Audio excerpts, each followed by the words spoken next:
you are literally going into work with lashes out to here, face in full glam like you're about to go to the club, wearing nails out to here while you're treating patients. What's good, y'all? Welcome back to the channel. Today we're going to be discussing a conversation that was brought to TikTok about the state of professionalism in nursing. I'm actually a nurse by trade, so I was super interested in this discourse when it came across my FYP. So what brought this conversation to the forefront? An NP decided to come on TikTok to air out her grievances with the field, and although she later claims it was an attempt at advocacy, it really just came off as anti-Black and caused a huge stir. I'll show you her original clip, and then we'll go over what the streets are saying about it.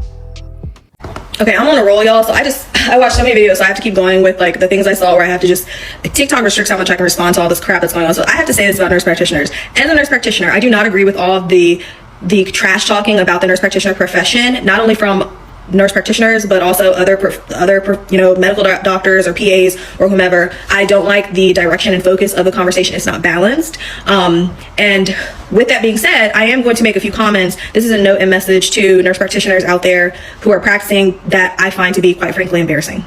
Okay, so just remember that when you're entering into your profession, you now represent all of us. Okay, and with that representation comes, you need to be competent, clinically competent in what you're doing. So if you cheated and skirted your way through your program, didn't gain the knowledge you needed to gain when you were in your practicum before you graduate and all those things, you need to continue seeking higher education. You need to, there's fellowships, internships that you can do. And you should not be even practicing as a nurse practitioner if you know that you cheated your way through. Unfortunately, some of these programs don't have enough oversight to check and find the people who are not actually truly absorbing, learning the material. I do think the clinical sites are underregulated because now nurse practitioners, they have all these programs that help you, companies that help you find a nurse practitioner, but you're paying them to be your preceptor. There's a bias there. If I'm paying somebody to precept me, well then, don't they have to kind of pass me? You know what I'm saying? Like, especially if you find them independently and it's not even through an organization. So that's where the corruption's coming in on the clinical training for nurse practitioners, and why you're seeing some of these nurse practitioners come out, they're doing their clinicals with their friends or someone they know, and they're not actually gaining and absorbing the information they need to know to practice safely. That is a problem. I agree. Okay. That's something that the credentialing bodies need to be aware of and need to monitor and need to standardize the clinical training and make the board's exam harder for people to graduate. Everyone does not have the capability to be a nurse practitioner. Thankfully, in medicine, they have science, heavy science, and math courses that weed people out, because most people aren't good at math and science. That's the gatekeeping right there. We don't have that in the nursing world. There is no gatekeeping. There's several different pathways you can take, which is a great thing, but also is seeming to backfire because there's some people who really shouldn't be nurses or NPs out there. Okay, so anyway, I say all that to say that for the people who are representing as nurse practitioners, I cannot stand the fact that I'm seeing ghetto providers all over social media watering down any respect that the nurse practitioner profession has, and that's why a lot of nurse practitioners are getting upset. It's one thing to still be learning because you're a novice, you're still within your first couple of years as a nurse practitioner. It's another for you to have the audacity to go on the internet, talk about being a nurse practitioner, and you are literally going into work with lashes out to here, face in full glam like you're about to go to the club, wearing nails out to here while you're treating patients.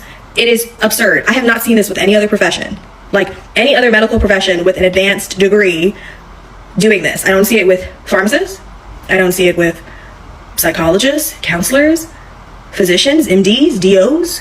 I'm not seeing it anywhere else. It's only with the nursing. And I'm like, what is this? I literally was on a Teams call for a hospice company I've been working with, and one of the nurse practitioners came on with a tank top and her breasts hanging out. So unprofessional, so embarrassing. And I'm like, this is why some physicians don't respect nurse practitioners. I don't respect you. I don't even care what your title is. I will not respect you in a professional setting if you don't even know how to dress. Dress includes your makeup, the long eyelashes, the crazy nails.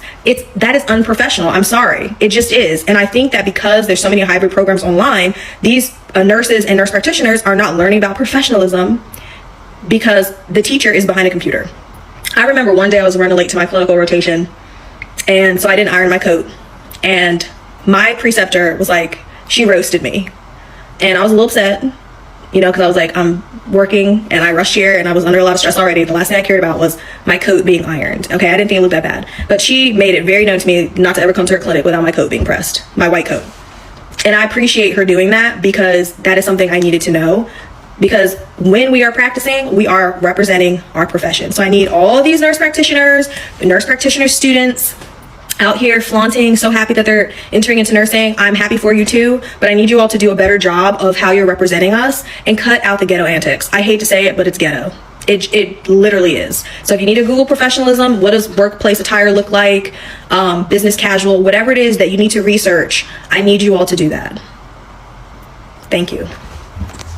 Is seeming to backfire, because there's some people who really shouldn't be nurses or NPs out there. That I'm seeing ghetto providers, you are literally going into work with lashes out to here, face in full glam, like you're about to go to the club. I mean this with all respect, but who actually are you to say that people who went to school for years and earned credentialing, earned licensure behind their name doesn't deserve their licensure and their titles because their makeup is not professional by your standards? If someone doesn't deserve to be a nurse or an NP, let the board of nursing tell us that, right? If somebody is practicing at an unprofessional, unsafe, incompetent level, the board of nursing gets to decide and tell us who doesn't deserve to be an NP or a nurse.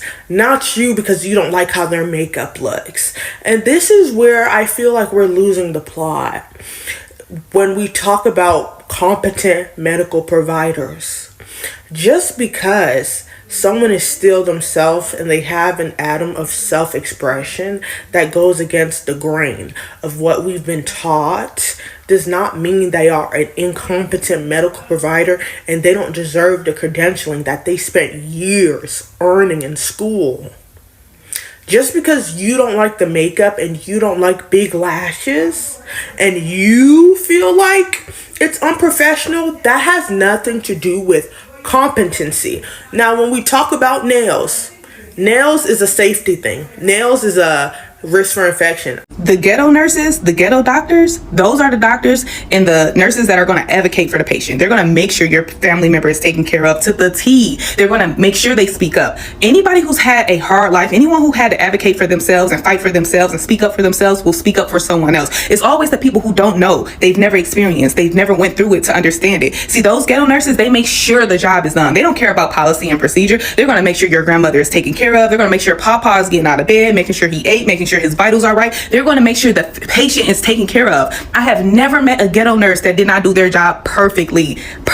I mean perfectly. They're going to ask, why is Granny wet? Get her up, change her, make sure she's right. You want to know why? Because patient care is what matters to people who had to earn their spot. See, a lot of people did not earn their spot in healthcare because it was given to them. They were raised on the path to become healthcare workers. And then it's us, the ghetto ones, that had to fight to be here. They had to earn, had to find their way here. And we had to work harder to get here. We had to pay more to get here. We had to just exhaust our whole systems to be able to be a part of this community. And they don't want us here. They don't want us here because we're thriving. They don't want us here because we're changing the culture. They don't want us here because we're actually doing good, even better. You know what I'm saying? Like, we're doing better. You know, I don't get a bad complaint from my patients or their family members. They love me. They bring me gifts. They bring me food. They check on me. They call me. They add me on social media. You want to know why? Because I give the best care. I do the best thing by my patients. I make sure they are taken care of 100%. Period. I don't care about what nobody else doing, what they wearing, what they got on, what they look like. I make sure my patients are taken care of. I make sure my patients are in the best health possible. I advocate. I speak up. I say, I don't like that. That is not right. Can we do it again? I love on my patients. That is what matters. The patient is what matters, not what someone is wearing, what they're doing, how they're acting.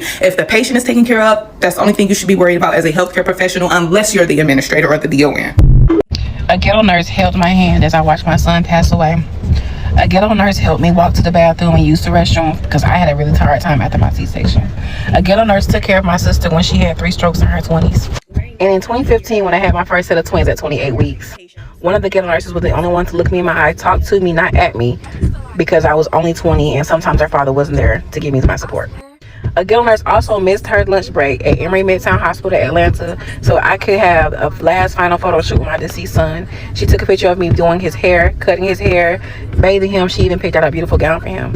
A ghetto nurse also took care of my husband when I was about 7 weeks postpartum. Our son had passed away 3 weeks prior, and I still had a baby in NICU, and I still had 3 kids at home. Very loving, gave me updates. Never was too much for me to call her. So this rhetoric about lack of professionalism due to hair, nails, or whatever is really befuddling and offensive as a patient, a mother, a sister, a healthcare worker, and also a future nurse. I really need us to stop doing this, okay? It's a lot is showing. A lot of this is very telling. And I can tell you right now, the ones that have the lashes, that looks good, that come in there with their Stanleys, have seen me through the darkest times of my life. So please stop. So when I first listened to the original clip, it certainly struck a chord, because if you're a black nurse as I am, you know the use of the word ghetto was a dog whistle. It's very well known in the field that we're not wanted, especially in areas of specialty. And by specialty, I mean L&D, OR, ICU, NICU, etc. It's really disheartening to see this coming from a fellow black and brown nurse, because we all know the idea of professionalism is steeped in white supremacy and respectability politics. Because what about a full beat says you don't know what you're doing, or that you don't give great care? I've been a nurse for 9 years and nobody has ever batted an eyelash at my white counterparts rolling up to the gig in a full-on Miss America beat, like ever. I personally never cared how my coworkers chose to come to work. As long as the patients are receiving good care, that's all that really matters. Nurses know full well to pull their hair back, wear gloves, perform hand hygiene, etc. So coming online to chastise others and question their education and credentials was definitely out of line. Why is it that when we start taking up space, the thing we're involved in becomes ghetto? Similar to the whole Lululemon situation, now that black women are starting to wear their brand, it's all of a sudden played out in ghetto. Now that black and brown nurses are finding success as influencers, all of a sudden nursing is an aesthetic and we're getting into the field for the wrong reasons. When, let's just be for real, nobody is working for these megacorps for fun. We're working to survive, and there's nothing wrong with that. It doesn't mean we aren't amazing at our jobs. And quiet as kept, the quote-unquote ghetto nurses are some of the best you'll ever work with. They're the same ones dipping into their own money to bring supplies for the patients or residents, taking that extra time to fully clean and moisturize the patients, do their hair, bringing in clothes that the patient's family isn't able to, keeping up with the family well after the patient is healed and gone home, etc. So don't judge a book by its cover. It's truly exhausting existing as a black woman in the professional space, because nothing we do is ever good enough. We have to work twice as hard to get half as much. And in the off chance that one of us does manage to ascend the ladder into management or corporate, they almost always find a way to push you out or phase your position out ASAP. So to see another minority nurse taking on their elitist views is like, wow, this won't get you ahead or in their good graces, babes, because you're still one of us in their eyes. This can't be what you felt was the most pressing issue we are facing in healthcare in 2025. Never mind the nursing shortage is only growing, staffing ratios are as unsafe as ever, how we still haven't bounced back from COVID, how the recent tariffs enacted against the US can affect our supply chain and put thousands of healthcare systems in jeopardy, how bullying in the workplace, which is what you're currently participating in, by the way, ultimately puts patients at risk because new nurses are terrified to ask for help. Oh, and not to mention how many of us are grossly underpaid and overworked, how we have zero protections against the legal system when errors are made, zero physical protection from the patients and their families when they act out. No, you're only worried about these damn bust-down wigs and some lashes. You cannot be serious. There is so much light that can be shed on the pitfalls of healthcare and why workers are leaving in droves. Why not focus on that? I can only imagine how this NP views and handles her patients that fit the quote-unquote ghetto aesthetic. Are they less deserving of proper care and informed consent? This attitude can definitely lead to a serious slippery slope.